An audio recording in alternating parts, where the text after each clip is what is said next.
Hello everyone, இன்றைக்கி என்ன recipe பார்க்க போகிறோன்னா பாகற்காய் பொரியல் எப்படி செய்வது என்று பார்ப்போமா? வாங்க பார்க்கலாம். ஃபஸ்ட்டு ஒரு கடாயில் பாகற்காயெல்லாம் போட்டு அது பாகற்காய் மூழ்கிற அளவுக்கு தண்ணி ஊற்றி கொஞ்சம் உப்பு சேர்த்து கொள்ள வேண்டும். பாகற்காயை அவிய விடணும். பாகற்காய் நல்லா அவிந்த பிறகு எடுத்து ஒரு தட்டில் வச்சுக்கணும்.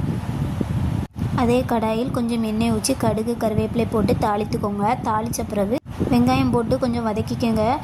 அப்புறவு மிளகாய் சேர்த்து வதக்கிக்கோங்க.